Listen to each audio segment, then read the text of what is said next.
The views and opinions expressed on this program do not reflect the company, owners, management, staff, clients, or partners. Welcome to Bermuda's Daily Talk Show. It's the Daily Hour. ChatGPT did become the world's most downloaded non-gaming app. Literally the job of everyone in government to address the media and the public. What are your thoughts, audience? What are your thoughts on Zandy Silva as the deputy PLP leader? A community that can't feed itself is a community that... What you may not know, though, is that Bermuda, we have a connection with Epstein, too. Things that people are doing right, the youth are doing right, that is not being advertised enough. When you see your access to US dollars disappear, that's when you have a problem. You've got a town in the UK with a similar sized population. This place absolutely outshines it.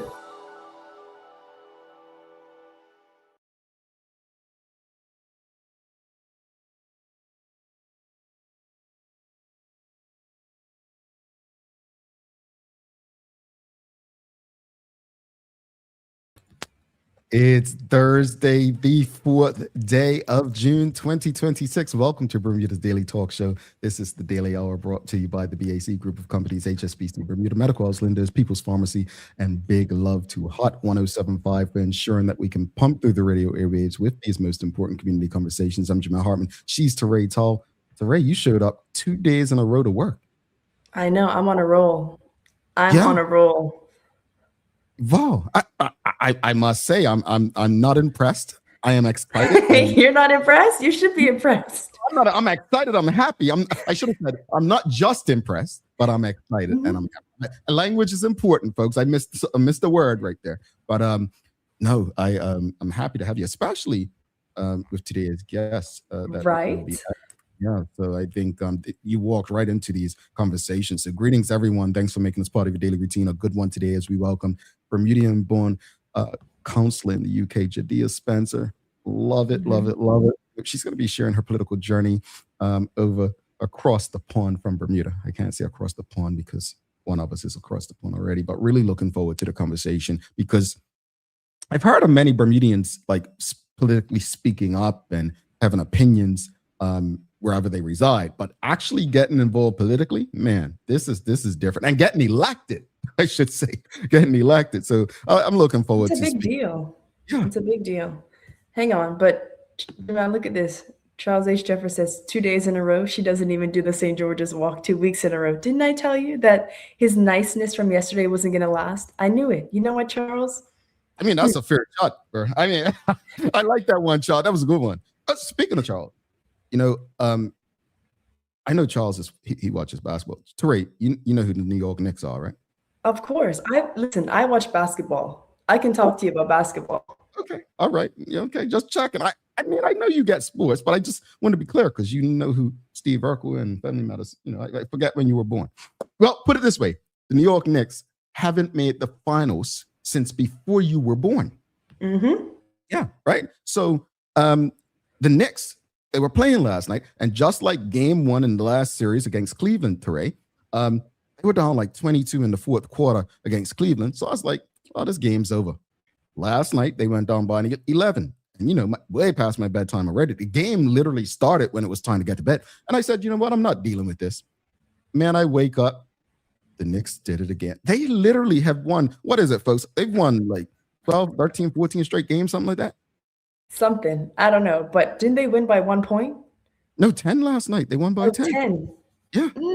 Well, I saw New York was shut down. I saw all the videos and I'm like, what are they going to do? Or need to lock up their doors because it's going to get crazy. Yeah, you know, Fully, he does Comp Selection Night with us, Matthew Fullerton. He hit me up last night. He said, man, 2 places you don't want to win a championship, Toronto and New York.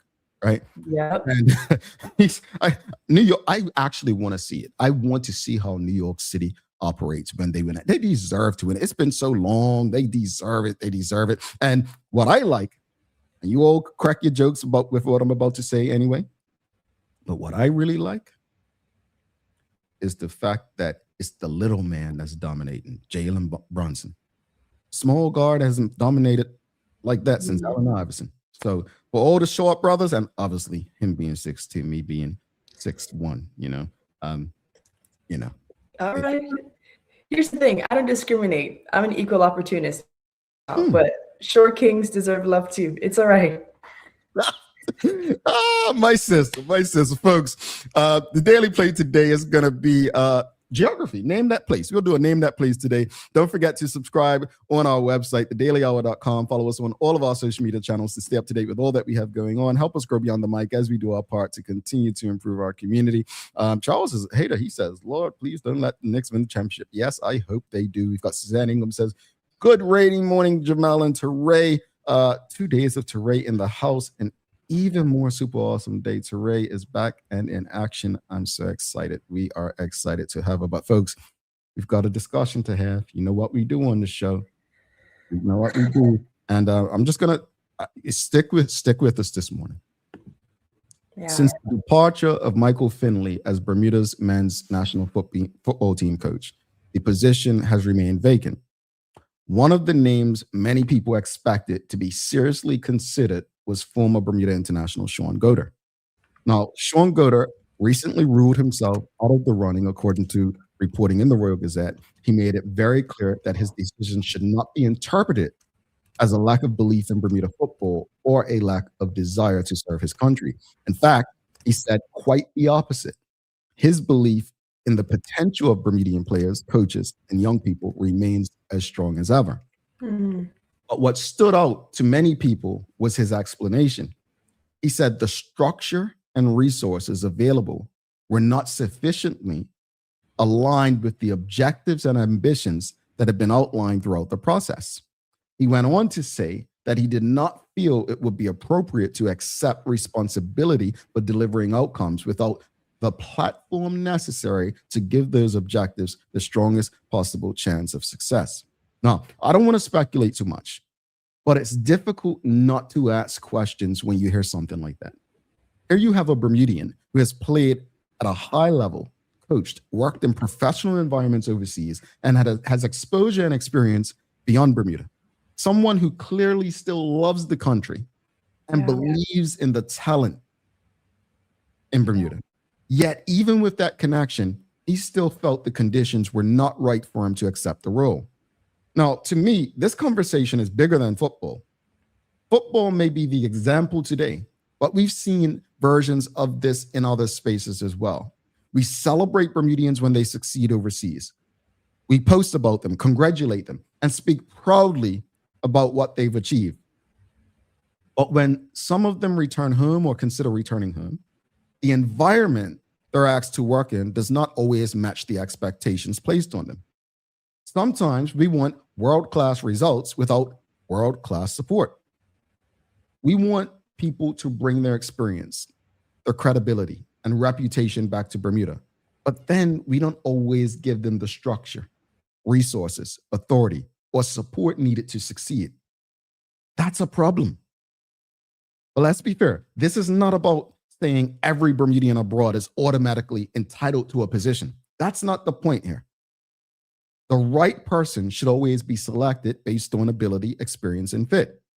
But when qualified Bermudians with proven experience are discouraged from returning or feel they cannot succeed within the structures available, then we have to ask ourselves, what message that sends? Do we really want Bermudians to come back home? Or do we just like saying we do? Because if we truly want Bermudians to return home, especially those who have gained valuable experience overseas and enjoyed success, then we have to create an environment where they have a real chance to succeed. That may mean proper budgets, clear expectations, professional support systems, relocation assistance, succession planning, and perhaps even concessions or incentives to make returning home more realistic. We talk a lot about brain drain in Bermuda. We talk about Bermudians being discouraged from returning home because the structure or support may not be there. Well, folks, here we go. That's your question for the morning. That's your question for the morning. Think about it. What are your thoughts on qualified Bermudians being discouraged from returning home? And we'll give you the poll when we come back. Think about it. Something tell me Teray is hungry for this one. People's ACW, located at King Edward VII Memorial Hospital, carries over-the-counter medicines, toys, cards, and even toiletries.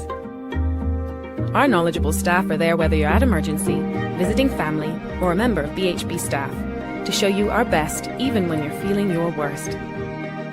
People's ACW, we're here for you.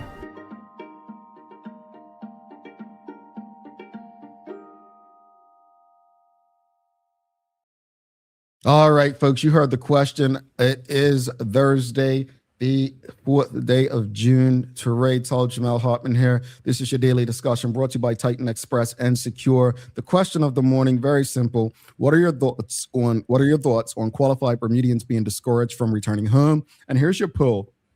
What should qualified Bermudians be offered to return home? 1, housing allowance. 2, tax breaks. 3, industry/job-related incentives. 4, other. No, let me be clear, because this is very subjective, right? Yeah. When we say qualified Bermudians, that's subjective. So everyone's version of qualified may be different. I want to be very clear with that, right? So to some, qualified may be to have a degree based on industry, right? To others, qualified may be just based on someone's success in a certain space, right? So it's very subjective. So have an open mind when responding to this morning's question and the poll. And it's interesting because we actually have Jahdia Spencer coming up, councillor Jahdia Spencer over in the UK. And she's someone who's gaining tremendous experience in a large space, relatively, compared to Bermuda, that you may say, these are the kind of people we need back in Bermuda, right? So it's not just about sports and Sean Goder and the BFA and football. This has happened. I mean, I can pick on this person, they're in the audience, but Charles H. Jeffers II was many years in the C-suite, the executive level in the destination marketing and tourism space. Maybe he's the Sean Goder of that space. The only difference is he took the job and was there for a year, whereas Sean Goder probably said, nope, never, I'm not doing it. But what are your thoughts, audience? What are your thoughts on qualified Bermudians being discouraged from returning home? And also the poll, what should qualified Bermudians be offered to return home? 1, housing allowance. 2, tax breaks. 3, industry-related or job-related incentives. And 4, other. And if you say other, just tell us what that other entails. Yeah. Because there are people in the comments who are saying 4 for other, but I'd be curious to know what they mean. Paul Everidge said 4 and Karen Simmons said 4. My response would also be 4, other, because my other is everything. Because my opinion is Bermudians are Bermudian, whether they're in London, Oxford, Dubai, like literally anywhere. And anyone who wants to return home is doing so from a spirit of, I want to be home and give back to my country. It comes from a place of pride and belonging. So I don't think that people will genuinely and majorly take advantage of the situation. So I think if a qualified Bermudian like Sean Goder is saying, I would coach the national team, it is in everyone's best interest to give that man what he wants, right? If you want the football team to succeed, if you want Bermuda to succeed long-term, give him everything that he's asking for, because that's the expert, right? Like that's the person whose advice you should be taking. Yeah.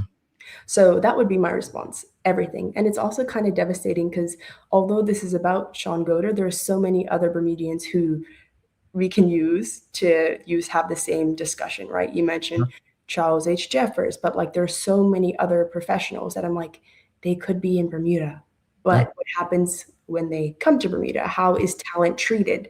And it's honestly it's kind of sickening. But for the first questions about what are your thoughts on Bermudians being discouraged from returning home? I kind of want to unpack the question because I think the discouragement is subtle. I don't think it's a direct, oh, don't come back home, we don't want you here, but it's like a subtle undermining of someone's qualifications, whether through less pay, a kind of a less attractive package for Bermudian than a non-Bermudian. It's a stifling of resources, like in this case of Sean Goder. So I think the discouragement needs to be unpacked because it is subtle. Like, I don't think anyone can come out and say, we don't want Bermudians to return home. I think the more interesting kind of topic to ponder over is, what does it look like to attract a qualified Bermudian? And are we okay doing that for Bermudian? Like, what about Bermudians makes us resistant to Bermudian talent? So, can I cut you off? I want to answer. You just said something. I actually for the first time in my life, feel like I knew where you were going with this, and you said it just now.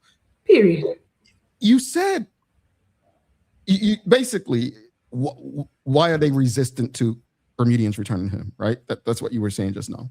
Talented Bermudians. Yeah, Bermudians. And I think that's a better word than qualified too. Because again, qualified, they're both subjective, but talent, that's a bit better.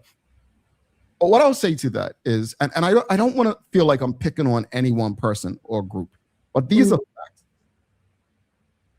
There's an insecurity, and I say this with love to you all this morning. I say this with love. I really do. I really, really do. Mm-hmm. But there seems to be an insecurity by those who have only ever worked in certain spaces when they see someone who has worked or lived and experienced the success they have that they never will. So you've got people who have done brilliant, right? And I'm not taking away from them, to have great careers in Bermuda, but they may need someone who has done it on a bigger stage. And when that person has the opportunity, there's this thing that kicks in, this insecurity. Well, no, you're not coming back to Bermuda taking my position, or you're not going to tell me what to do. I've been here for years. Exactly. We value it to an extent, right? We value it to a point. But when it starts to threaten our own insecurities, that's when we're like, oh, no, I'm going to have to put this person, remind them that, hey, I'm the big cheese. And it's, people say it to me all the time. I had never heard this saying until I was an adult, but people have literally say it to me on a regular basis. Bermuda has a problem with the big fish in the small pond mentality. And it's a lot of these big fish in the small pond that have been given things, they haven't earned them. Mm-hmm. They've been given things, right? And it continues to be the downfall of Bermuda, in particular, Black Bermuda. Because I'll tell you what, from my experience, it's Black male leadership in Bermuda that's more intimidated or insecure about other Bermudians coming back and showing up, showing out, and delivering the results that they've failed to do. Yeah. Make me start giving actual situations. I don't have permission by people to do that, but we can do that. Go ahead. Sorry, Teray. Oh, I think we lost. You there? Am I back? Oh, yeah, you're there. Sorry. Okay. Yeah, and it is subtle. And I'm thinking, like, imagine when Bermudians do return home. I think do people like taking orders from a Bermudian that... Okay, she's cutting out. I'm going to take over right now real quickly. She's going to leave the studio, come back in, folks. But real quickly, I'll go through some comments while she does that. We've got Paulie Rich says the BFA hasn't had the structure in place since inception. I agree 100% with Mr. Gooder and wish him all the best. We've got, as far as the poll, you can still, also, folks, just press the number for the poll and then you can give your explanation afterwards. But the poll question was, what should qualified Bermudians be offered to return home? We've got housing allowance. We've got tax breaks. We've got industry job-related incentives. So all of Karen Simmons, Paulie Rich, Traveling Trotty, all Nicole Hassel, all. Teray, sorry, you were saying something. Go ahead. I was just going into the condition. Okay, we've lost her again, audience. Give us a second. All right, we've lost her again, but I'll read some comments from the audience in the meantime. We've got Suzanne Ingham says, I think it's very disgraceful and a huge disservice to Sean Gooder and us. Give Sean Gooder what he is so deserving of. They didn't do anything for Clarence Hill. Exactly, perfect example. We've got Charles H. Jeffers II. He asked a serious question, a legit question. Do we really want Bermudians to return home? I have yet to see or hear of a concerted effort to encourage Bermudians to return. We talk about needing more people, but I believe that's just anyone. I mean, you ain't lying. We've got Nicole Hassel. She says, not me. I want everyone to come back. That should be all of us, Nicole Hassel. That should be all of us. Charles H. Jeffers II, he says, other for me, everything, in my opinion, when Bermudians return, it's not just for a job, but it's the social element. Further, a Bermudian is more likely to stay, whereas guest workers will likely leave. Absolutely, Charles. Absolutely. We've got Renee Sherilyn says, I'm curious about his offering plan. It was obviously insufficient for his caliber. Why would they hold back? He's an international talent and should have been offered the ultimate. Why not? Here's the thing that gets me. And Teray was on her way to saying this as well. I'm always interested to see what the Bermudian was offered versus someone else. Like, let's use the Bermuda Tourism Authority since it's easy for us.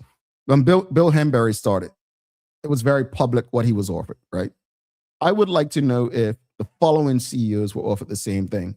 Kevin Dallas, Glenn Jones, Charles H. Jeffers II, and what's the lady, Tracy Berkeley. Were they offered the same thing? I think that's what Teray was saying. Like, you know, are they being offered the same as a non-Bermudian would be? Like a lot of non-Bermudians that are brought to Bermuda, they get a housing allowance. They get the things that we're asking about in the poll, folks. So it's not like we're asking for special things. Like they're better than other people. And then go ahead, Teray. I'm sorry because you've been trying to talk and that's been my enemies are after me in the form of Wi-Fi disruption. It's getting crazy now. But yeah, I was just basically talking about the subtle undermining that can happen in offers, but also even in the workspace. Like, are we comfortable taking orders and direction from a Bermudian that we may know or may not know, right? Like there's just something about esteem that is really relevant here. And I think you covered it when you talked about insecurity. But yes, that's it. I think I have to get off this point if I want to stay on the stream. Yeah, no, indeed. Gina Spence Virgil. Oh, that is large. Let's try to, I'll read it from the side because it's too long. It doesn't even show the entire comment. Audience, just remember, you have to keep your comments concise so that we can read them. But she says, I want to sincerely thank Sean Goodall for his honest explanation regarding his decision to decline the head coach position. His transparency has sparked a conversation Bermuda needs to have. The real question is why not qualified Bermudians? Why qualified Bermudians are not returning home, but whether we are creating the conditions for them to succeed when they do. Yes, there. Are we creating the conditions for them to succeed? That right there. When they do. For decades, Bermudians have gained education, experience, and success abroad, yet many face significant barriers. Look, let me be clear, and I'm not saying this just because I'm on Hot 107.5. People will tell you for days and ages that I've always spoken nothing but love when it comes to Glenn Blakeney, Scott Pierman, and Elroy Smith. These gentlemen, when they gave me an opportunity, it was just grace, like gratitude, right? They took a chance. I'll never forget when I walked in Glenn's office with this. Back then, you had to give like demo tapes. I don't know if you still do that in radio. I just bring people on when they're talented. But and he laughed because it was a country radio station, right? I worked at a country station before going to Hot 107.5. He had a good laugh, right? But I share that because, I had gotten some experience at Radio Disney and then at a country radio station. And they trusted me. Like they threw me into the fire to run their company. Like you don't see it. They allowed me to make mistakes and flourish. We're not doing that anymore. Glenn, Scott, and Elroy, Teo and I were in our early 20s. Running things. Literally running things. Like they trusted us. And you have people with way more experience than us and success. But then there's egos. Elroy, Scott, and Glenn did not have ego because they just wanted to see their company succeed. And I think it also is a difference between business owners and or CEOs, right? Because the owners were like, no, these guys, go do your thing. Just make sure it works. This is it. That's another problem. And they're better for it, right? And Hot 107.5 is better for it. And you and Teo are better for it. Like it shows that you guys were allowed to flourish and make mistakes because you're both experts in the field. So, I mean, I have a lot of love for Glenn Blakeney, and I'm sure I haven't met Elroy and what was the other one? Scott Pierman, CEO of Scott Pierman. Yeah, I haven't met those two, but Glenn is like one of those like old kind of business types. Like they do business in a relational way, like they care about the person, they care about the consumer. Whereas now it seems like our focus isn't on the consumer, it's on price. And price matters, but if you're thinking long-term, you should focus on relationships. And that shows with you and Teo. And let me be clear. Glenn will talk you all day. He will talk to you all day. And it's not let me tell you, but I love that. But that's what I'm saying. That's where I'm going with it.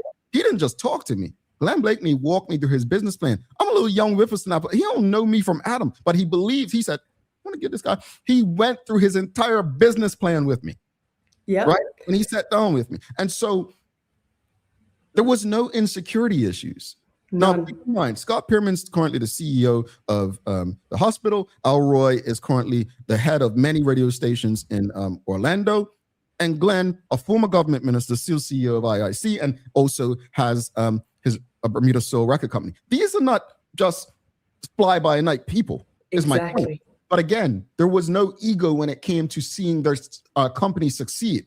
And I'm not saying there's ego in the BFA or everywhere, but it does kind of appear. And when it does, we don't want to see the best Bermudians flourish. We want to control them. We want them to understand, oh, you may be this or that, but I'm the big cheese. Bermuda is not better off for that. And we have to understand that. And so let's just read these last two comments. Charles H. Jefferson II, he says, our social economy is being depleted. Look at our clubs, churches, charities who are struggling with less people. Absolutely. Absolutely. We're losing people. Chica Reyna says, I was 21 working for BTC and part of the team that picked up the new expat CEO from the airport and took her to a 3-bedroom house. I remember thinking, would this be done for me? I know a guy, Bermudian, who graduated a couple years after me from my college, and he had an American passport. When he got his job in Bermuda, they offered him perks they would offer an American because they didn't realize he was Bermudian. And I was like, really? They gave you that? He said, no, I don't need housing. I'm good. I have a place to stay. Oh, I would have took that.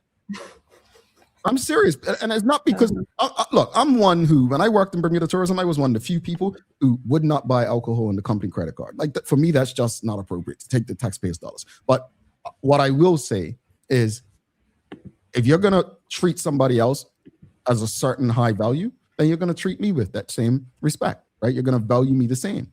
Teray, we've got a very special guest in. We've got to do the days of the year and go to commercial break. We have final thoughts on this later, unless you had something else to add. Yeah, no, it's just really interesting. It's just really, really interesting because I think about places like America and Canada, and it's like they have so much national pride, and that lends themselves to be like, we want to hire Americans first. But in Bermuda, it's like people are almost scared to say we want Bermudians first. I mean, we hear these slogans from the PLP, but I think it's kind of just like false platitudes, obviously. So I want us to get to a point where we have enough national pride to be able to say we want talented Bermudians like Sean Goder, and we're willing to meet his demands. And period. And that's just the end of story. How do you pronounce that word? Xenophobic? Yeah. People don't want to be called xenophobic, so that and that's all it may come across. But at the end of the day, you both can be true. You can say we want Bermudians and Americans and still, have open immigration. Like it's not mutually exclusive. I agree. One last comment before we go to show some love to Titan Express and Secure. Charles H. Jefferson II, he says, I can tell you that when I was first offered the BTA CEO position, it was for less than my full-time predecessors. Given my experience, the cost of living and experience increases should have been more. I'll say this much. That's the disrespect that Teray was kind of referring to earlier. Offering the Bermudian less than you would offer someone else. That's not going to get people to return. Let's show some love to Titan Express Secure. Then we'll do the days of the year and go to break. And then we've got a very special guest. I'm excited about this combo. Teray didn't know that, who the guests were going to be when she said I'm coming back this week, but I knew she's his guest. So I am excited. Let's show some love to Titan Express and Secure. The daily discussion is brought to you by Titan Express and Secure. Titan Express delivers safe, professional, and reliable transportation and tours across the island. From island tours to cultural experiences, they set the standard. And Secure is your go-to for property management, waste management, and residential and commercial services. Visit securebda.com. Professional, punctual, and reliable service is their commitment to you. All righty, folks. Teray, you've got days of the year for us? I do. Today is National Hug Your Cat Day. Oh. So if you have a cat, hug your cat. If you're a cat person, enjoy the day. I fear I am not a cat person, but if you are, enjoy the day. Hug your cat. Let us know what type of cat you have, what's their name. But I cannot pretend to be enthusiastic. I want to ask the audience something before I offend somebody. Audience, are you a cat person? Yes or no? Let us know. Yes or no. So no, you're not a cat person, Trey? Not at all. I don't like cats. Teo and I had it out last year on the show, and I think that's probably one of the first arguments I've won where he conceded. So Teo had a cat back in the day named Beats. Beats was his love. That was his cat. Beats? That's a cute name. Yeah, Beats. Don't do that. Don't give him no. So anyway, Teo's cat Beats kind of had to get rid of Beats because someone was allergic in the house. Teo and I on this show, he was saying, "Oh, you don't like cats because they're independent. They don't need." I said, "No, they're evil." I said, "Teo, the house is burning down, right? The house is burning down. A cat's gonna walk. You don't know it's burning down. The cat's gonna walk across. You look like, please, just gonna sit there and then leave. What's a dog gonna do, Teray? A dog is gonna woof, let you know something's amok, run to you, pull you out the door, pull your baby out the door, pull the other dog out the door. Like, a dog is the best friend that a person can have. A cat? Exactly. And you know what? To be honest, the audience agrees. Karen Simmons, no. No cat Lydia person. Simmons, no. No cat person. Says no. Nope. No cats. But however, we do have a couple people who said yes. Vanetta Outerbridge says yes. Oh. Polly Rich says yes. Oh. Hedeline says definitely yes. Oh. Renee says never. Clock that. And Good. Charles is throwing shade. He said, was that the only choice for days of the year? Which tells me he's not a cat person. well, to Hedeline and to Polly Rich and to Vanetta Outerbridge Forever, go hug your cats. Hug them for all of us because we're not doing it. We're not doing it. What we're going to do right now is take a quick break. We'll come back. We've got a very special guest. Jahdia Spencer's coming up, and I'm looking forward to it because her journey is, you know what? Maybe we'll ask her. Well, let's ask her about, she's a talented Bermudian overseas. Yeah. She's give an opinion on today's topic, right? Yeah, she must. And I'm sure she has lots to say. Let's ask her. You think she's a cat person? I like her, so she better not be a cat person. Okay. All right. Well, we're going to go with Ray and taking our guests before they come on, folks. We'll be back in 3:37. Stick with us. Children love to play and have fun. And they love gifts even more, especially ones that they can enjoy and learn from. With Bermuda Trivia coloring books, kids can explore the island while they color, learn, and create.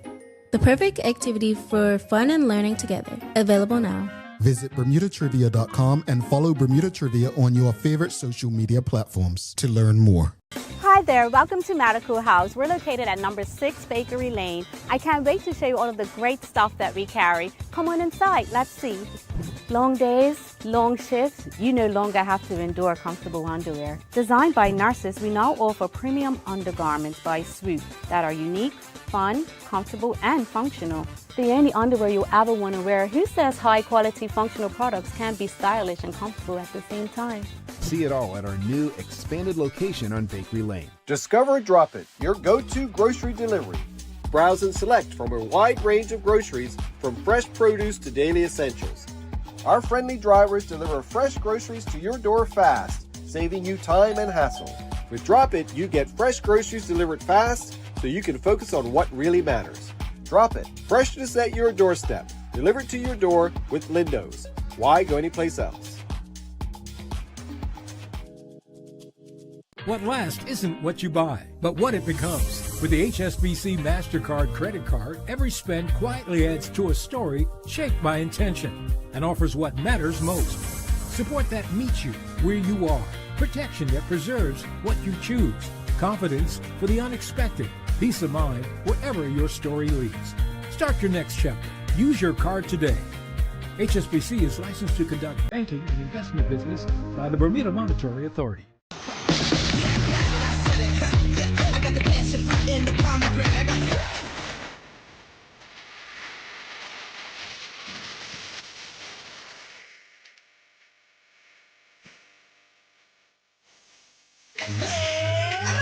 some, get some.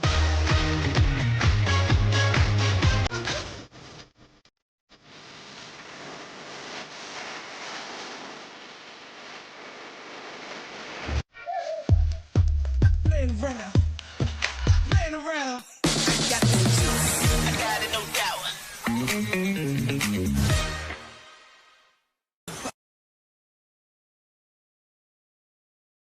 Ever taken medication and thought, why is this hitting me so hard?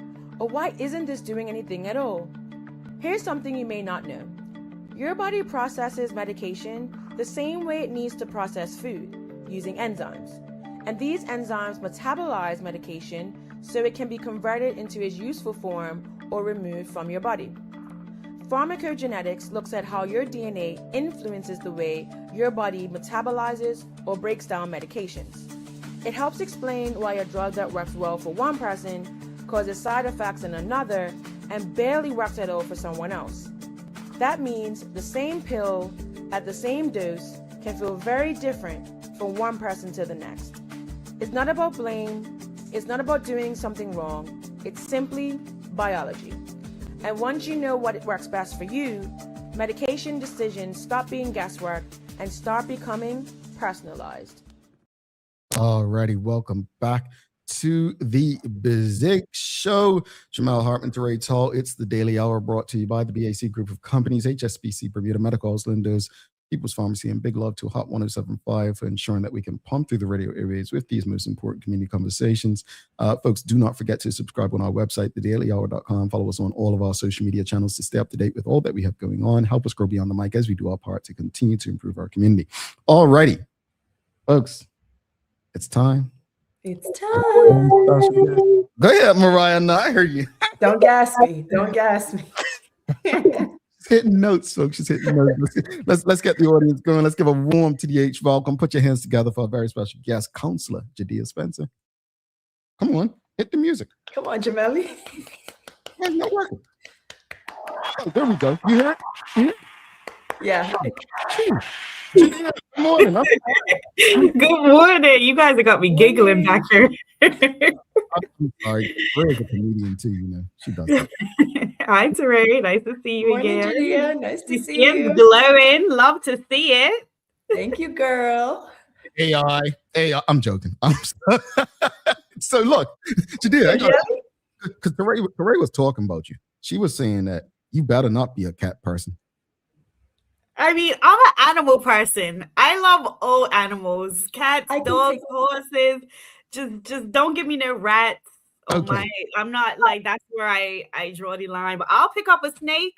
I love animals. Oh, I like, dogs, but I mean, I like animals to be where they are, their natural habitats, and away from them. I like going to the safari and seeing them out there and all that. But no, I don't see the point of me getting in the way of the way they like to live. That's I got you. But yeah, cats are cute, shout out to the cat people. Oh, okay. Teray, you were wrong. Yeah. I think, Teray, you could have picked a different day. I feel like, was that the early? I kind of agree with Charles. Was that the early option?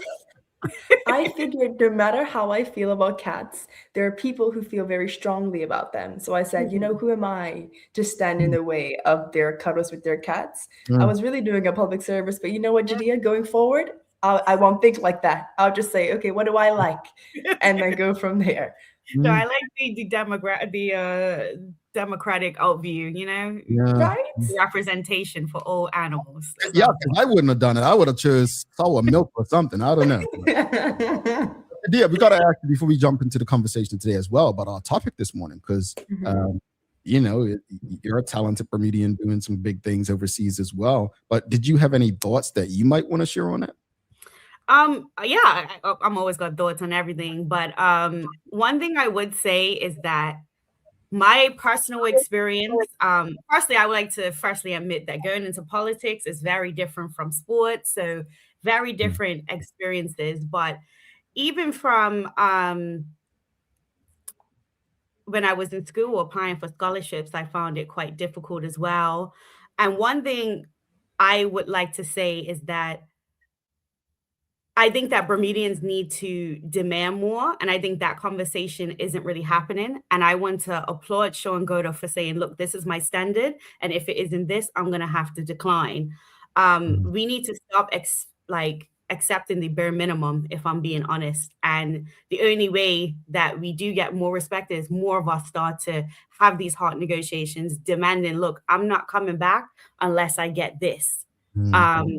And that is just my opinion on it. I know that a lot of Bermudians, they have imposter syndrome. And even me, sometimes I feel like the things that I'm doing out here, you know, it's just local government. It's not that much, but it does hold weight. And it needs to be acknowledged. But I think it's up to us as well to really want more and demand it, because we have to fight tooth and nail out in England, US, et cetera, et cetera. So yeah, and I think on that note with the Bermuda government, I do think that Bermudians do need to be prioritized more. Like you said, Americans is American first. You go over to the UAE and you see how they handle the Emiratis and how they're offered particular jobs and kind of put first. I think, you know, that's the important thing to consider as well. Indeed. Thank you for sharing that. Honestly, I appreciate that perspective. And I really hope that if nothing else, people don't reduce your standards. The bravest thing and most courageous thing that Sean Goda done in that situation, and obviously there's probably many situations like it, is he didn't accept what he deemed not his standard. He rejected the opportunity. And there were probably negotiations where he may have said, you know, well, here's a counter offer, and just walked away. We have to have the courage to walk away from things that don't serve us. I think it was somebody shared it the other day, not sure who, but they said, you know, we have to be courageous enough to walk away from tables that don't want to serve us or don't love us or something like that. But it's true. So thank you for sharing that. Don't lower your standards just to give back to your country. Your country has to reward you for the work you're doing as well. But let's get into the conversation with you, because I need people to understand, or just before we get in the meat of it, who is Jahdia Spencer? Give us a bit about your background and how did you get to the place where you are today? Oh gosh, who am I? Well, my name's Jahdia Spencer, but you guys could just call me Jahdia for short. I am a 27-year-old woman. I moved to England with my mother when I was 16, originally because her job moved her out here. And I, reluctantly did my last, I think I was in Berkeley up to S2, and then I left that summer. And unfortunately, my birthday is in July, and I left like 2 weeks after my 16th birthday. So, yeah, you know how that is when you get a little bike and freedom, and now that's gone. I went on to study my GCSEs, which I did within a year. 9 months, because that was chaotic to figure out how that worked in the UK. Then went on to my A-levels, where I did sociology, politics, history, and I actually did an A-level in dance. A lot of people find that a bit surprising and question why I picked dance. And then went on to study PPE, so philosophy, politics, and economics in Essex University. And then I graduated during COVID times, didn't really know what to do. So I said, you know what, let's do my master's. Went on to do strategic communications at King's College, which is in the Department of War Studies. All in between that, I have been involved in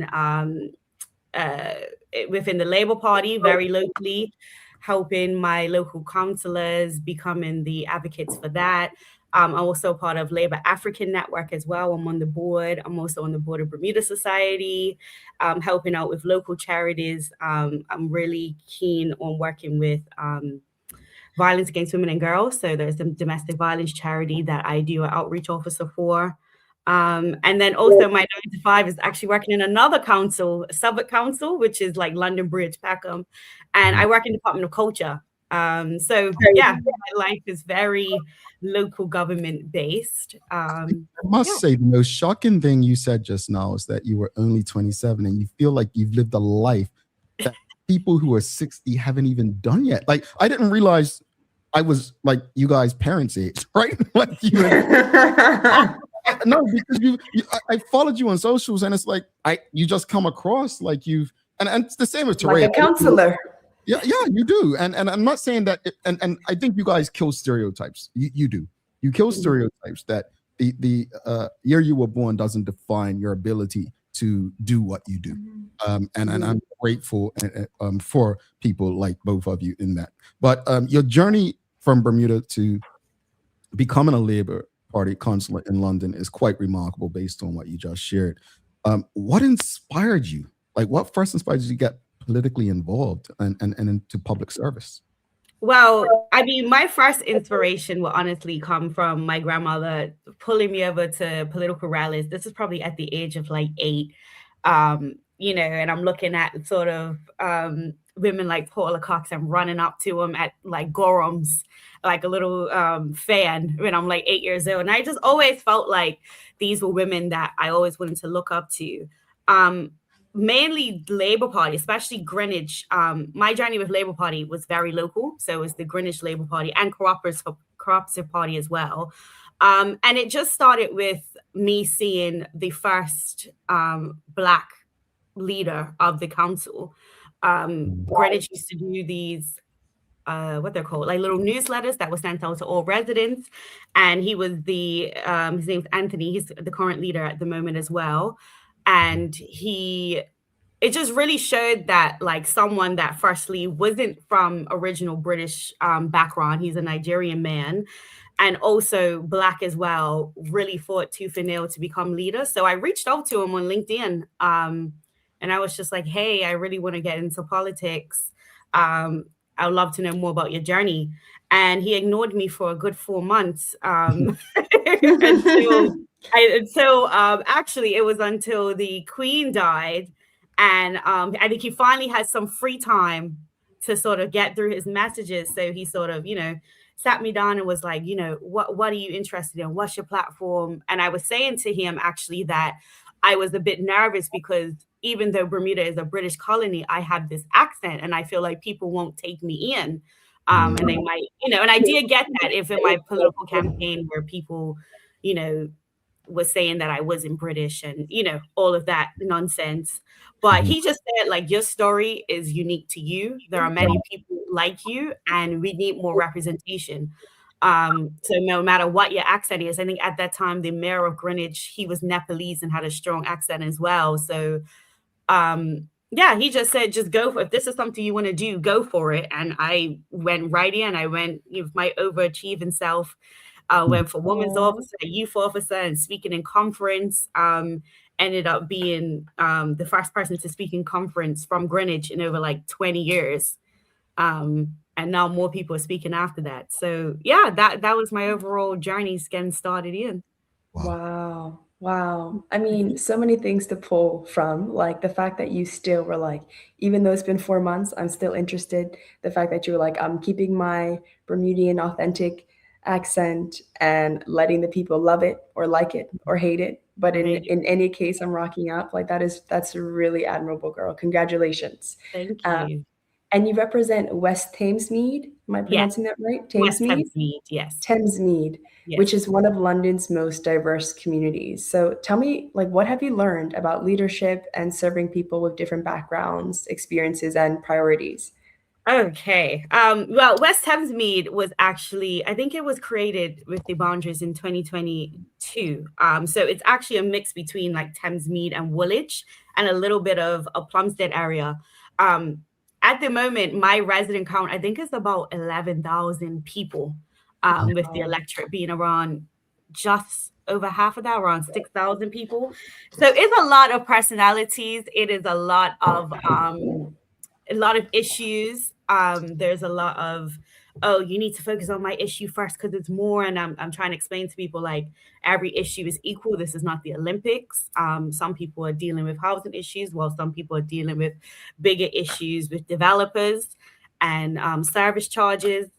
I have been introduced to from housing development to transport and so many things that I weren't even interested in. I'm now like, oh, I'm an expert in this. So I think that is the main takeaway, is the vast of experience that I've had. But I think for me as well is also reaching out to those who don't know how the system works. A lot of people don't know who their local councillors are, and they've been looking for help and felt like they're left by themselves. And a key takeaway for me is what I try to do is reach out to the voiceless majority, because there's a large minority that are always in the air and they know how the council meetings work and they're screaming. Fair enough, but there's a lot of people that suffer in silence, and I've made it my goal to literally reach out to them and let them know how the system works and let them know that I'm here for them. Wow. I mean, I need to re-say something you said, 11,000 people that you have connections with. The average size of a constituency in Bermuda is a couple thousand, 3,000 max. So just for context, for the audience who is watching, it's like in Bermuda, our politicians are representing a fraction of that. So, wow. You said 3,000, Teray? I thought it was like 1,100. Gee. 3,000 at the max level. Yeah. When I was doing my thesis, like I was mapping out the voters registered and unregistered, and it's definitely 3,000s at the max, but it's mostly like 1,000, 2,000. So that's wonderful, Jahdia. What's the population, like 60,000 people? Probably less than that. The census is just happened like in May. So my guess is probably less. So that, I mean, fraction-wise, percentage-wise, 11,000 of like, let's say 55. Let's say 50. Would 50 be, let's say 20%? That's how many people just representing 20% of the people of Bermuda's population. Let's just go with that. Yeah. That's a huge deal. It is. Sounds like good maths to me. That has to sink in. That's a huge deal. It is. It's so much. You know, on top of West Thamesmead, what makes us unique is that we actually have 3 prisons as well. So we have Thameside, ISIS, which is a youth prison, and then the most famous Belmarsh prison. So it's certain things where you need to take in consideration. So if you Google, for example, West Thamesmead, and you look at fire safety, we have the most fires within London, or like within the UK, we're like top 3. But people don't. You find it interesting when you deal with journalists, because they forgot to mention that most of these fires come from the prisoners who are looking for attention at night and start to do all sorts of stuff, and also just, you know, liaising with them, where even though they can't vote, we still need to make sure that, you know, they're safe, because if anything were to happen, it is going to fall back on the politicians in the area. So yeah, it's an interesting balance. I've gotten a very diverse area, and it's one of the smallest areas too, believe it or not, in Greenwich. So yeah. Politics is definitely interesting, and I'm sure it's especially challenging, especially if you're young and you're a woman and you have a public life so early. Talk to us about some obstacles that you face and how you've navigated them. I think that one of the main obstacles is definitely being young. You have councillors who have been councillors for longer than I've lived, and they would not forget to let you know of that. So when I was first elected, shortly after, I became treasurer of Labour Group Greenwich. And part of that is that when you become a politician, you have to pay dues to the party. And so I'm organizing everything, putting it in spreadsheets. And like, if people know me, they know I organize my own finances in spreadsheets. Every single penny is accounted for. And one of the councillors had come up to me and they had questioned me like 5 different times on whether my numbers are okay. And it took for another councillor to basically back me. And I was just like, what is this issue? I was really confused, and they was just like, they're probably just doubting you because of age. But one thing, and at that point as well, when my first term, I was the youngest councillor in Greenwich. Thankfully, I don't hold that title anymore. There are 3 councillors under me, one of them being my co-councillor, who's like about 2 years under me. Amazing. His name's Nathan. Amazing guy. He actually works for the local MP as well. And it's about just showing them, like, you know, people might say some things, just brush it off and just make sure that you know that you're good. Like, all my I's are dotted and my T's are crossed. And if anybody's got any questions, I know what I've done and what I haven't done. And it showed. So I'm treasurer again, and then I've also been reappointed as the chair for economy of culture and culture, and the vice chair of licensing as well. So taking on a lot of new things in this new term as well. Yeah. Do you think it's harder for you in this position than anyone else, for example? I mean, it could be worse. We could be in opposition, and that can be really hard. Thankfully, I'm not sure if you guys are familiar with British politics, but the local scope was very it was very negative. A lot of Labour lost across a lot of different boroughs. So Lewisham got lost, Hackney got lost, and thankfully, I think it was only 3 boroughs in London that maintained a Labour government, and Greenwich was one of them. It is a lot less of us, so we are doing a lot on how can we do more with less, and sort of trying to make sure that people know what we're doing, and know that locally, Greenwich is making things happen, no matter how they might feel nationally. Good. I'm curious to know, how have your Bermudian roots shaped your values, your leadership style, and even your approach when you're canvassing or holding surgeries? Is it clinics? What do you call them? Monthly surgeries? Okay, wait, hang on. 2 questions. Why are they called surgeries? And also talk to us about how your Bermudian roots have shaped your approach in representing your constituents. I guess because we're like fixing problems, the cold surgeries. I never even asked that question. But it's so funny because when I talk to my friends and they want to go out on a Saturday, my surgery is the 4th Saturday of every month. And I'm like, oh, I've got the surgery from like 10 to 11. They're like, oh, sorry, hope you get well soon. I'm like, no, they're more like advice. Well, the official term is advice surgeries. But I think it's because when you become a councillor, it's kind of like you actually become like an actual council, like, counselor with an S, where you are fixing problems and you are dissecting issues and then putting them back together. So I think that's the main reason. And the second question, sorry, I forgot what you asked. That's okay. I wanted to know how your Bermudian roots have shaped your values and your leadership style, but also your approach to your constituents. I think that one thing about like Bermudians is that like we're raw and we're real. And that's one thing that I've kept. You might have seen like on my social media, I'm not afraid to sort of say how it is. I think for me as well as like a young councillor and from like an island is that I'm going to share my experiences. And I think that in that I'm not trying to be this professional person.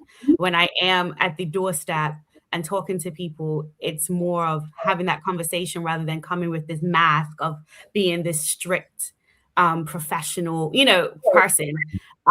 Because at the end of the day, we're talking to the people, and the people might not understand certain language that we use in the chamber. But I think also on that note as well, being Bermudian also allows me to have that switch to where I can be personable, but then also when it's time to get down to business, I'm able to switch that up and have those conversations and use the different languages. And I think it makes you a bit more approachable. A lot of people say that Bermudian accent is a breath of fresh air and they love hearing me talk. And I think it adds a bit of charm as well. It makes you unforgettable when you walk into a room. So yeah. Nice. I want to zoom out here and look at politics from the Bermudian context, but also the British context. Are there lessons that you think both countries can learn from the other? Yeah, I think that's a good question. I think that in British politics, especially in local politics, they can learn a bit more about community pride. One of my main issues is like fly tipping and littering and noise reduction. And a lot of my answers to those is just like, especially when it comes to like noise complaints and things like that, is like, have you just gone over and just asked them like, hey, can you just turn this down a little bit? I find that a lot of people, they don't have much relationships with their neighbors and they don't even know their neighbors. Where in Bermuda, you know everybody.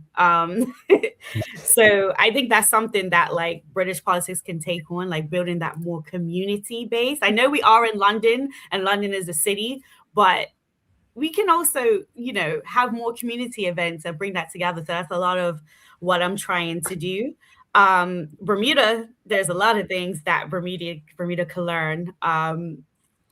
One of the main things is one of the main things I've been hounding on is absentee voting, postal voting. Thankfully, in my my first by-election was like 4 days before Christmas, and people weren't coming out to vote in that code. So I won by a lot of postal votes, and I think that Bermuda needs to do a lot of reform on that.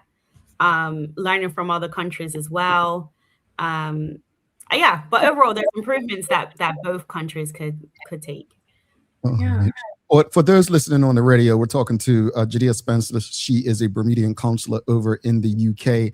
And audience, if you have any questions or comments, you can send them through. Of course, all of you are going to ask the exact same question, and I'm just going to read the exact same question in different ways from different people. So 9/11 Island Girl says, would you return to Bermuda? And if you did, what would be your ideal job? That's kind of similar to what I'm going to go with next is Charles H. Jeffs II. Does Jahdia feel like her experience as a councillor is transferable to Bermuda politics? If so, is there any desire to return to Bermuda?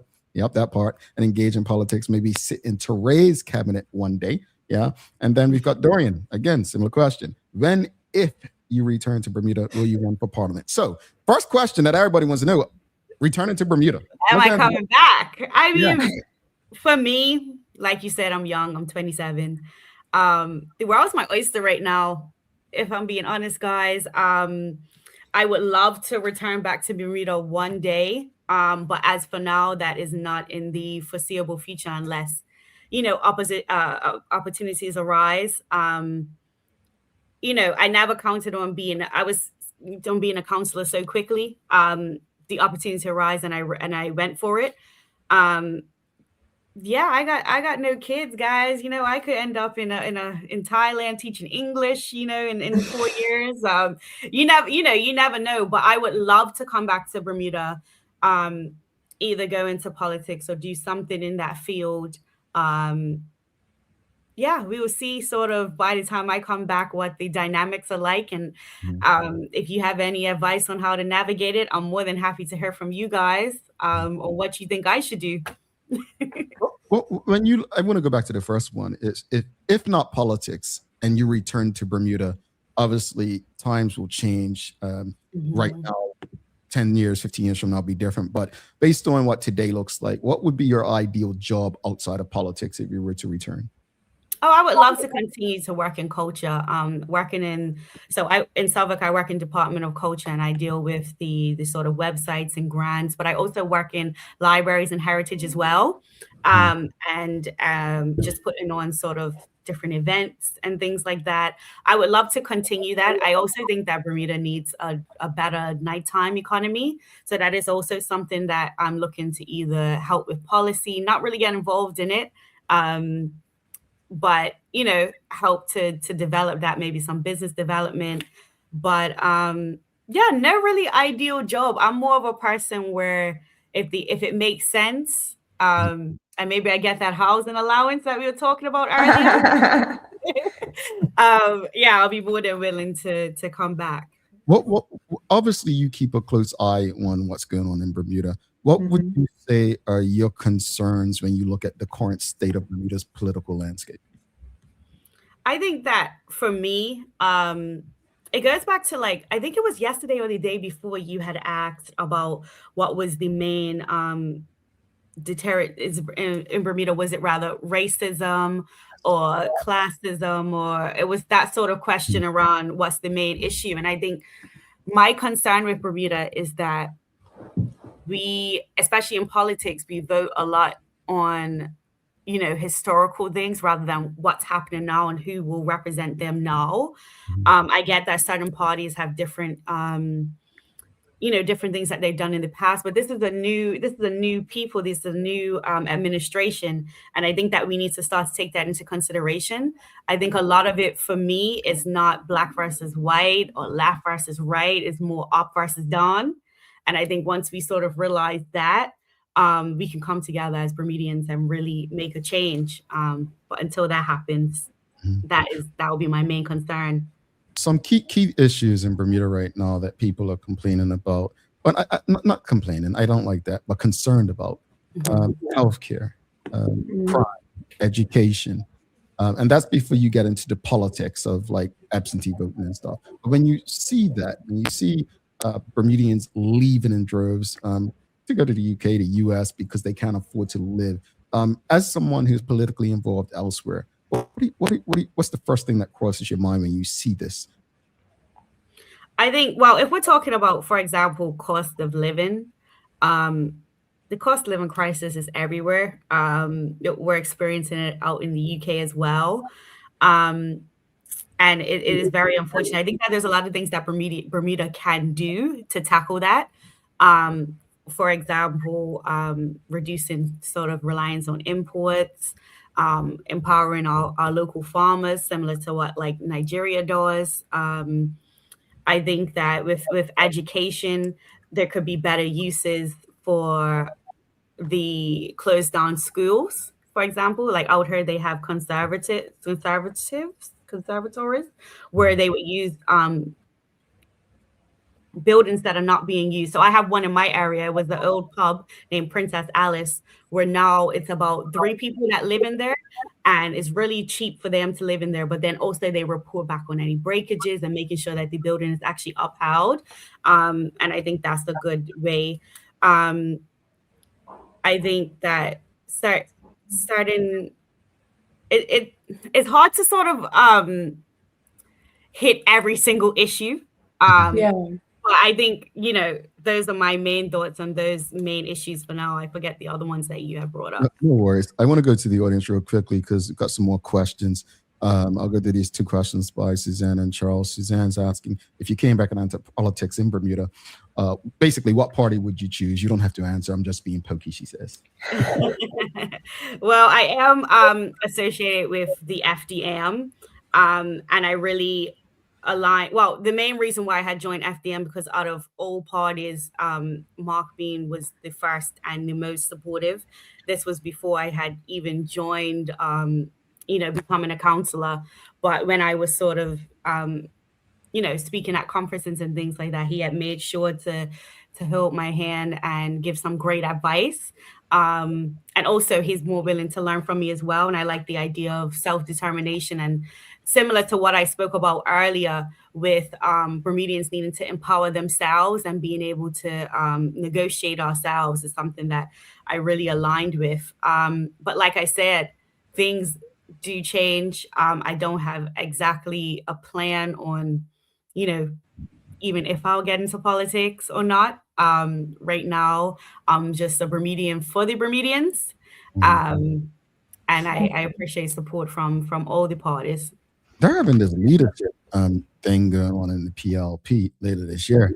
And I don't know about how the audience feels, but if I'm Curtis Dickinson or Jason Harewood, I'd be on your phone, on your line nonstop. That's just me, because when I see talent and I'm in a space where I can utilize the best available, trust me, we'll find some incentives. We'll find some things to get you into that space. So, hint. I know she rocks with the FDM according to her own words just now, but this is about Bermuda. So I have had those conversations. Last time, I think it was when I saw David Bart at the Bermuda event, and he had asked me, how can I be a Labour Party member out here and not in Bermuda? And I was like, well, firstly, I'm not sure how we're upholding our Labour standards in Bermuda, but also they had never reached out. And he has said, we need to work on recruitment and membership. And, he's kept in touch here and there, but, he's busy, but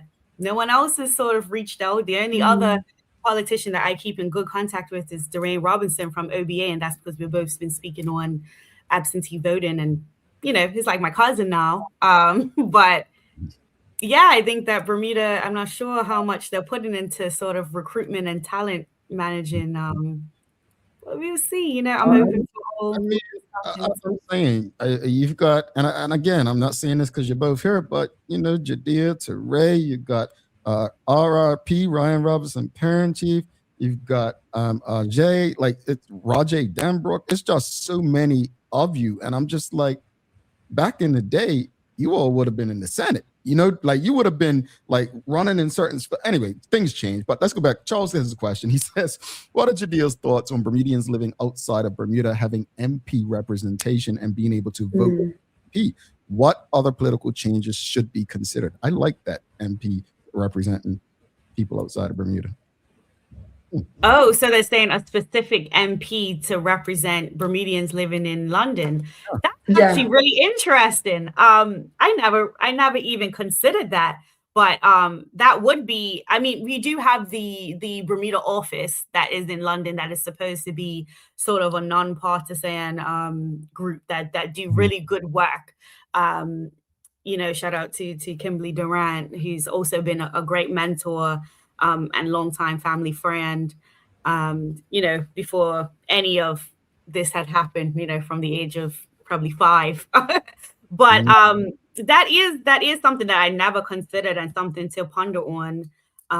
My concerns probably be the logistics on what exactly they would do and how would they feed that back.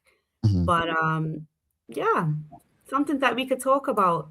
Whoever wrote that, sorry, I can't remember the name. That was Charles. Charles H. Jefferson II. You got some compliments, Teray?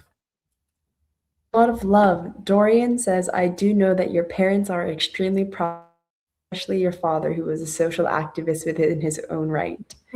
Yes, he is. And says, "I love that she hasn't lost her accent." And yeah, everyone is really enjoying you. Kenton Trot says, "Keep shining and keep rising, Jahdia. You are doing amazing, and I can see you are genuine and caring." And I'm assuming that's an emoji. And then Charles says, "That was a great response to the Premier's comment." And yeah. I want to ask you, because the accent thing is something I hold in value as well. It's Darren Herbert, an actor. He is very, you know, Bermudian, and he's been outside of Bermuda a long time. There are many, but there was a time when people shifted, right? Who they were to fit in where they are. How important is authenticity in your political journey, on your political journey? I think that, like, don't get me wrong, sometimes I do switch it up, mostly because I don't like repeating myself. And I just find that sometimes everybody, you know, they're like, and I'm like, I don't have time for this. So let me just put on a slight little British twang. But I think for the most part, like I had mentioned earlier, having this accent shows that, like, there is representation from any country. You know, there's a whole even Caribbean group of young politicians that are like, "Oh, I don't feel like I need to put on my Bahamian accent, or I can't speak in this kind of way." But like I said, when you're talking to people that have these strong accents, they're like, "Okay, these are my people here." Even though, you know, it might be a Nigerian accent or Ghanaian accent, at least they feel like, you know, they're hearing something different and seeing something different. And it doesn't take away from what I'm saying. And if anybody has any comments on that, you know, that's what I say. Are you actually listening to what I'm saying, or are you listening to an accent? So yeah, I can concur with you, especially working in this space. I tell people it's not an accent switch. I speak how I speak. My accent's very heavy, but it's more so I don't like to repeat myself. I remember I had a girl break up with me because I just got annoyed with her saying, "Huh? What'd you say?" And I'm just like, "We're not going to do this. I'd rather be quiet." I'm being very serious, but in saying that, it's about speaking clearly and knowing the audience. So sometimes just slowing down how you speak, not necessarily speaking with a different accent, but just making those little changes there. One last question from the audience, though. Traveling Trotty, this is a good one. How would you encourage young people 18 plus to be more engaged in politics? I think that this is one of my favorite questions, because I find that a lot of people have these young people drives when it's come to election time. And then after the election, people are like, "Now what?" So what I usually do in the UK is, well, I invite them over to town hall. I actually have a meeting with a young, I think she's like 16 years old. She's hit me up on social media, and I'm inviting her on Friday just to see what it looks like, see what the chamber looks like. Thankfully, over in Greenwich, our chamber's like kind of one of those old historical ones, so it's actually really cool and it's kind of a flex. But and then also just finding out what they're interested in, and how I can sort of help. So within the Labour Party in the UK, there's a lot of groups. So you have, animal rights groups, you have women's in politics, you have all sorts of these different groups, and just sort of connecting them with who they might be interested in. So it was one person who, for example, was studying law, and they have Labour lawyers. So just making sure that they find their people and their niche. And if it isn't what they like, then just telling them they're okay to switch. I haven't found my so-called niche yet, and I don't think I will, because I'm interested in a bit of this and a bit of that. But I think outside of that, encouraging them to go to meetings, town hall meetings, encouraging them to go to, I guess you'll call them clinics in Bermuda, the MP clinics, and seeing what they do. And just sort of speaking up online. Even this morning, I had encouraged someone to listen to the Daily Hour, because if you don't know what's going on, this is a great start. And not all young people want to read the newspaper or things like that. So, and then also, if you also want to get into politics, I would say look into other countries as well. Say, for example, you have an interest in France, look at French politics, look at the Caribbean politics, over in Jamaica. They get a little juicy as well. Nigerian politics is probably the most entertaining. So, yeah. Jamaica had an election last year, I think, and somebody sent me a I think I shared it in Daily Hour group. It was insane. I can't even repeat. I don't know if I remember, but I was like, wow, it was extreme. I was just like, you would never get away with this kind of stuff in today's Bermuda. Jamaica goes hard. They go hard. Go ahead, Teray. Sorry. There's more support from the audience. Suzanne Ingham says, will you please come back again really soon? I love this. I mean, if I'm invited, I guess you have to speak to Jamal about that, but definitely. Polly Rich says, must admit I think Teray froze. The animals are back. All right. Teray froze, but Polly Rich said, must admit I was going to log off before this interview, but glad I didn't. Refreshing to her all that Miss Spencer relayed and learn about her journey, wishing her all the best. Well, you know what? I would be offended normally because, sometimes they just want to hear me rant. Business, but no, I'm happy that you stayed, Polly Rich. I'm happy that everyone stayed, because the show is really not about me and my rants. Trust me, it's about engaging people like Jahdia and really finding inspiration and from their journeys for our own and our community. Yeah, I do like your rants, though. I must say, I find them very yeah, they're very good. I'm like, oh, okay. And then traveling. That's a refreshing conversation. Thank you for sharing your journey and keep shining. James Burgess said, this lady is very educational. True. Thank you. And Karen Simmons says, thank you, Jahdia, for the refreshing, transparent, and frank conversation. Congratulations. Oh, thank you, guys. Yeah, before you head out, just go to this one last one. Renee Sherlins, do you encourage other Bermudians in the UK to get involved? Would you Will you sort of answered this? Oh, sorry. Well, you sort of answered this, but I know young Bermudians in Bristol and Manchester that would possibly be interested. Basically, she's asking, what's the best way to contact you? Yes, I am always encouraging young people to get involved in the UK. If you live out here, I feel like anywhere that you live, you need to get involved in somehow locally, because it affects you every day. The decisions that we make locally, I feel like impact people more than national politics that you see online. They just get screen time because they're in the House of Parliament. But I'm happy for you guys to email me. It's jahdia.spencer@royalgreenwich.gov.uk, or just hit me up on Instagram, Facebook, Jahdia Spencer, TikTok, Jahdia Spencer. I'm more than happy to help guide people. But yes, we need more Bermudians, please, guys. I know you have to go, but I want to say this. I want to go back because I used to say it all the time on the show. I haven't said it recently. But audience, you all think my favorite social media platform is LinkedIn because I'm always saying how you need to use it. So Jahdia said earlier, she sent a message on LinkedIn to someone and they got months. For all that LinkedIn is, I mean, it's not as what it used to be to a lot of people. You know, it's like people crying about losing jobs or, you know, bragging about getting a new position and so on. It's selling stuff and so on. But it still is probably the best social media platform for networking and authentic networking if you're unable to get out. So let me tell you what I did just now. When Jahdia said, I went and I sent the mayor of Atlanta, Andre Dickens, a social media connection because you all know I don't do Instagram, but I went on Instagram and sent him a message about these roads in Atlanta. Yes, I complain. You all think I just talk about the roads in Bermuda. These roads in Atlanta are ridiculous. So anyway, he hasn't answered me. And that was like Jahdia's timeline, 4 months. He hasn't responded. So that 4 month, limit that Jahdia gave me, he struck out. So I've now sent him a message on LinkedIn. So thank you for that inspiration, Jahdia. Reminding me, go to the place that I'm always telling people to go to on LinkedIn. I find his personal assistant if he can too. If he has anybody that works under him, their personal assistant, they are the key. They are the gatekeepers. So if you can get to them, find out either right hand man or woman he is. That's right. And I'm going to do that. Jahdia, thank you so much for this morning. And there's a lot more that we would love to talk to you about specifically. I would love to come back. Thank you for having me. I feel like I made it. If my mom was watching this, hey. We feel like we made it. But we'll be in touch. We'll definitely be in touch. Have a wonderful day. Thank you for everything. Yes, thank you for having me. Nice to see you guys. Bye. Bye.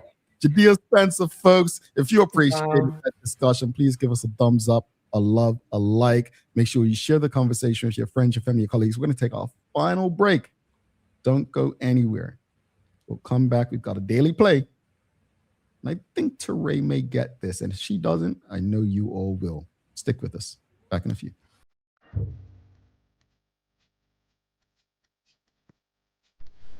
For over 70 years, Bermuda Pest Control has been protecting homes and businesses island-wide. We offer a full suite of services, including rodent control, termite fumigation, and general insect control and maintenance. Our team of experts will quickly and efficiently eliminate any pest problem you may have. With Bermuda Pest Control, you can enjoy a pest-free home in no time. We're committed to providing fast, reliable, and solution-driven services for our customers. It's what we've been doing since 1952. Call Bermuda Pest Control today and say goodbye to pests for good.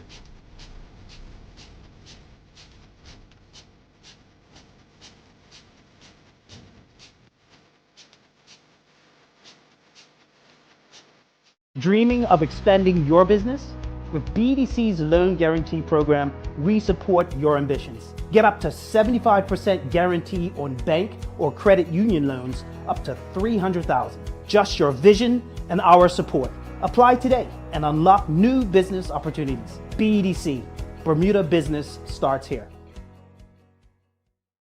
Bermuda, there's nothing like a home-cooked meal, especially when you can feed the whole family without stretching your wallet. With the affordable Bermuda basket, you'll find savings on everyday staples like rice, chicken, corn, and more. Everything you need to make a good meal for less. Shop the Bermuda basket at Lindo's, Marketplace, the Garden Market, and the English Market. Visit costofliving.gov.bm to see the full list of goods and start planning your meals. This is a message from the Ministry of Home Affairs.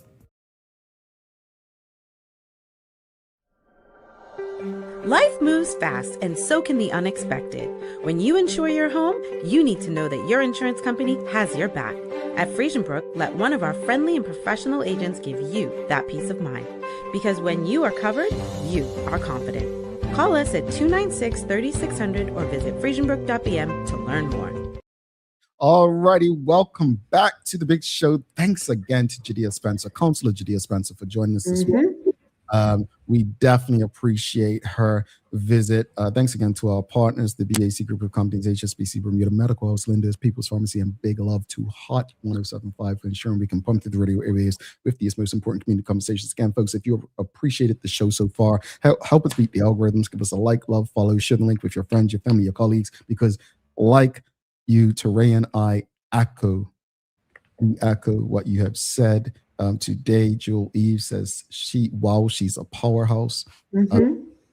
Charles H. Jefferson II said, what a refreshing conversation. Love her spirit. Great talk today. Shields, absolutely. Definitely agree. All right, folks, it is time for the Daily Play, brought to you by Bermuda Trivia, now available at stores throughout Bermuda. Shoe by the original and the summer edition. Exciting summer games for your barbecue, corporate events, parties, you name it. There's rain delays. Trust me, you want the new shoe by. They will be in stores in the next couple of weeks this month. Follow Bermuda Trivia on Facebook, Instagram, Twitter, X, and TikTok to find out why it's Bermuda's favorite trivia game. All right, are you ready, Teray? Audience, are you ready? We're doing a Name That Place today. Ready? Okay, I think I'm ready. All right.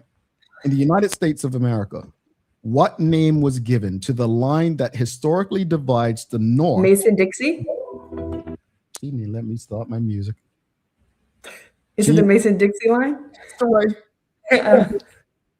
Okay, fine. No, we're doing another one. We're doing another one. Why? We just did one. No, that's not fine. That's not no. Jewel Eve got it too. Mason-Dixie. Ooh, here we go. Wait, now I can't hear you. Again? My enemies are after me. Can you hear me? Okay, yeah, you're back. You're back. Here we go. Which least populous U.S. state was admitted to the Union on July 10th, 1890? Least populous. Can you finish the question? I didn't hear. I heard least populous state. Least populous state? As in this year? I didn't get the question.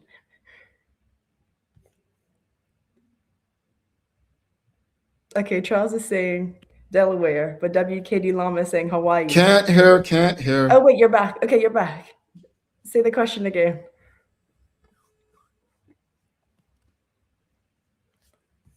Hello?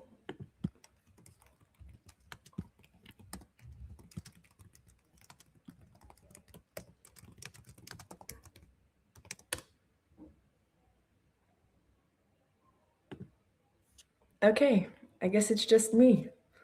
I didn't hear that question, but I think Jamal is coming back and he's going to give me the question again. Oh, are you back? No, somebody already got the answer. Is it Hawaii? Well, what's the question? Oh, you didn't hear the question? No, I heard least populous state. Which least populous U.S. state was admitted to the Union on July 10th, 1890? Okay, it's Jewel Eve. Correct. It's Jewel Eve's answer. It's Wyoming. Wyoming. You got it. See, you would have never guessed that, right? No, I thought you were saying least populous state as in now, like 2026. And I'm like, Yeah, it's Wyoming. Wyoming. Folks, you ever been to Wyoming? No, I wouldn't go there. I like to visit blue states.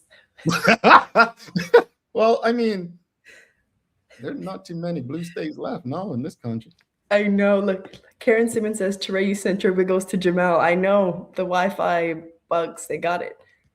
No, I think it's time for a new board, folks. I hit up the boss yesterday, but she ignored my text and messages when I asked her. Said, technology. And I went to Broadcast Hub last night, and the boss didn't answer me when I said we need some new equipment. But yes, I echo Charles. That was rude. Yeah, she didn't even let me play my music, right? And then Miss Ellen Kate Horton says she's so clever. Come on, Miss Horton. She could give me play with me a bit, make me feel like I'm asking something hard or difficult. Come on, let me have. But something. you did ask me hard yesterday when you asked me about Steve Urkel. Today was easy. Yesterday was hard. I thought everyone knew Family Matters Steve Urkel. I didn't grow up watching TV. I don't know characters and pop culture. Yeah, you're right. It is. If you had said who's the nerdiest Black character, I would have said Urkel. You know what I mean? I would have said Urkel, but I didn't know where he came from. So I ate my loss yesterday. So let me have my win today. Okay, sorry. You win. You win. Whatever. Thank you. Okay. So look. All right. So you got to answer. Let's wrap it up today. Final thoughts on this morning's discussion regarding Bermudians returning home, and then obviously the discussion with Jahdia Spencer. Yeah, I think the discussion today about qualified Bermudians in talent and not being taken seriously at home is sad and devastating. Sean Goder isn't the first, which is terrible. Jahdia said about Bermudians demanding more, and I like that she applauded Sean Goder for saying, no, this is my standard. You either meet that or you lose out. It's unfortunate that that loss will be borne by Bermudians and the Bermudian football team if something doesn't change. But in general, I think there has to be like a cultural change around the way we treat talented Bermudians, because we have so many, we have so much talent. Sean Goder, Couture Horton Parent-Chief, an Olympian. Like, we have so much talent and so many qualified Bermudians who just are not being used. We talked about Charles H. Jeffers, and I think it's just a sad reality that needs to change. But Jahdia offered a lot of hope in that regard because she was just super refreshing. And I found her spirit really beautiful. And I think it's just always really inspiring to see Bermudians on a wider stage. And I really just hope that she continues on this upward trajectory and that Bermuda gets in a space to welcome talent like that in the near future, particularly people who are interested in politics, right? Like, I think that that is really important. So overall, I think we had a nice balance in talking about how we encourage talent to come back to Bermuda, how we may discourage talent, but then also we had just a super incredibly talented Bermudian councillor join us today. So that was like a nice balance. So I'm leaving feeling very inspired. Yeah, I think it's a great way to end the week. Teray, I feel like the discussion was a great sync with the conversation with Jahdia, right? Mm-hmm. It was one of those things where when I look at the amount of Bermudians who have done so well beyond Bermuda, they have excelled. There's many. Glenn Jones wasn't necessarily accepted in Bermuda. You've got educators who have been overseas for years and done very well, and then they come back undermined. It happens more than we may believe, and some stories we never hear about. But the crazy thing is what I said earlier. We love to celebrate them when they're overseas and in the news, right? But we never seem to value them when they come back. And that to me only comes down to one thing: the insecurity of those in Bermuda who have risen through the ranks with the lack of ability that those who have excelled beyond Bermuda have had. I'm not threatened by it. I say it all the time. I've always worked with people who have more brilliant than me, who have more intellect than me. I'm intentional about surrounding myself with people like that because they make me better. My only hope is that despite their intellectual capital, maybe I can teach them something, or they can learn something from me as well, from my own experience, right? But I don't understand people who are threatened by others based on what they've done. And so I hope Bermuda can shift from that someday. I hope that people, when we call out these people, we stop looking at it as, oh, they're just jealous, or it's not envy. Yeah. Trust me, it's not a person in Bermuda I'm jealous of or I envy. If anything, I want to learn from that person if I value them, or not be them because of their insecurities. But we have got to, in a Bermuda context, stop celebrating mediocrity and valuing mediocrity above excellence when excellence comes home to help. As far as the conversation with Jahdia, Councillor Jahdia Spencer, I'm still shocked that she is so young. 27. And she doesn't look old. Let me be very clear. She doesn't, but the information, the lives and experiences. Teray, I remember during the pandemic, first seeing you on the news. I couldn't believe how young you were when I found out. I said, no way. Because you sounded like you had been doing this for years. You were on speaking about the upcoming election, I believe, 2020. Right? And I'm amazed. Because, this is a morning show. There's children listening. So I can't tell you what I was doing at 20 and 27. I was politically involved, But I was not going to be involved to that level. And so I am thankful, I am grateful that she has chosen to give her time to try to help others through politics. And I hope that people this morning are inspired and motivated to make a difference in the community they live in, because it's not going to happen just by listening to Jamal's rants or engaging them. We have to carry these conversations beyond the daily hour. Yep, some daily. Oh, well, let me answer this. Charles says, end of the week, no show tomorrow. No, there isn't a show tomorrow. We'll be back on Monday. So yes, this is our final show of the week. Ms. Ellen Kate Horton says, sometimes we really have to force the change. I'm not sure I like the idea of walking away. What does she mean by walking away? What do you mean? What walking away from what? Walk away. I don't know. But while we wait for Miss Ellen Kate, I really echo everything that you said, Jamel. And I feel like that's how it should be, right? Like, you should grow up and look to the young people who are coming behind you and say, you know, they're doing much better than me. And I want that. You know, like, I'm looking at the scores from Barclay and Cedarbridge, and I'm thinking, oh, they're doing worse than how we did. And that's not something that anyone should want for their country. And it's a really sad reality that we're at. But Jahdia gave me a lot of hope. Yeah.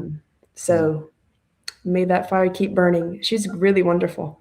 I like this as well. Charles says it all the time. We must first find a way to compile a list of Bermudians who live outside of Bermuda. Where are they and what are they doing? I agree. That's something that, instead of finding Bermudians who no longer live, to take them off of the voting registry, right? That to me is just crazy. Instead of doing something like that, let's find what Bermudians are doing outside of Bermuda and say, how can we utilize that capital to enhance our country, right? I love that. And Ms. Ellen Kate explained, she said, we really need more fighters here in Bermuda. I agree, Ms. Horton. I don't disagree with you. My love for you and appreciation, I agree.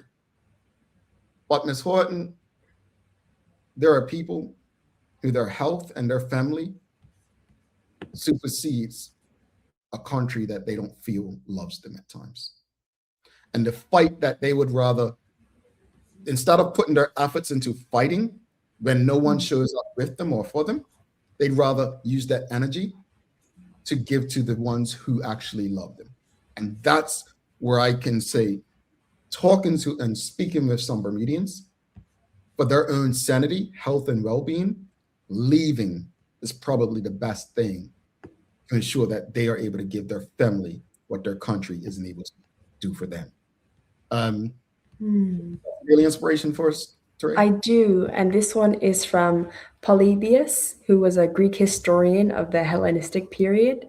And the quote is, "A good general not only sees the way to victory, he also knows when victory is impossible." I like that. Clear eyes. Got to have clear eyes in this life. Yeah, you do. Charles says, you got to learn to leave the table when love's no longer being served. That's what I was trying to quote earlier. Yes. When victory is no longer possible, love's no longer on the table. Yeah. Shout out to Sean Goder. And Ms. Horton added clarity. What she really means is all of us should enter the fight. I agree. But the challenge, Ms. Horton, is very few of us do.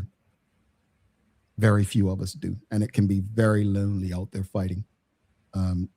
I said the other day, just using your group, West End group, people always want other people to fight. Everyone, to quote the great Anthony B., reggae singer, nobody wants to plant the corn, but everybody wants to raid the barn. Yeah? All right, folks, we've got to head out. But Teray, you showing up to work next week? Yeah, you behaved well. You were all right these 2 days. Put her on the spot, folks. Put her on the spot. I can clock in. She can say no to me. She ain't gonna say no to you like she'll say to me, folks. But it's been a pleasure having you back. I'm gonna share something with the audience. Most of the times we'll share private. So after yesterday's show, I said to Keitha, my business partner, I said, "Man, you put the show through AI. And it gave us already a record number of clips." So I said to our social media person, Teray gave us a record number of AI, like AI gave us a record number of clips because Teray was back. And so they're both like, yeah. I share that with you all because AI even recognizes her brilliance. So, you know, I know you send me messages. I'm not going to send them to her. I ain't blowing her head up. She's very modest and humble, but no, it's been a pleasure having you back the last 2 days. We haven't even fought. We haven't. I know. Well, stay tuned, audience. We never know what will happen next week. But you know what, Jamal? I think we need to have a nice sparring session, like because we'll always be good. But this is what they come for. Remember, they were begging us to fight on air. Yeah. Oh, that's not what I was looking for. Hold on. No, that's not. That's what I was looking for. The boxing. Yes, yeah. But it's needed, Jamal, because I mean, as we come close to the leadership contest, CARICOM, like what we needed is to raise the temperature politically. And you know what? Where else is that going to happen? Let me ask you a question. Since you mentioned it. Uh-huh. Who do you think, and we'll continue this conversation next week. Who do you think, 2 questions. Who do you think will be the next leader of the PLP? And who do you think will make the better leader? You're not going to like this one, but I think the next leader of the PLP is going to be whoever wins the election in October. And I like it. I didn't know you had it in you. Don't get me in trouble, Jamal. I know you had it in you. And the answer to the second question, I think the better leader, the people who vote in the election, the PLP delegates. It cut out. What'd you say? The better leader would be who? Is the better leader is the person who gets the most votes through a democratic process. You know how I feel about democracy, folks. We gotta lady frustrate me. Audience, don't forget to subscribe on our website, thedailyhour.com. Follow us on all of our social media channels to stay up to date with all that we have going on. Help us grow beyond the mic as we do our part to continue to improve our community. Thanks again to our partners, the BAC Group of Companies, HSBC Bermuda, Medical House Lenders, People's Pharmacy, and big love to Hot 107.5 for ensuring we can pump through the radio areas with these most important community conversations. As always, we appreciate you, we love you, and we thank you for making us part of your daily routine. If all goes well, we'll be back to do this again with you on Monday. All right. She's Teray Tall. I'm Jamal Hartman. Please do make it a safe and a great day. We are out. Peace.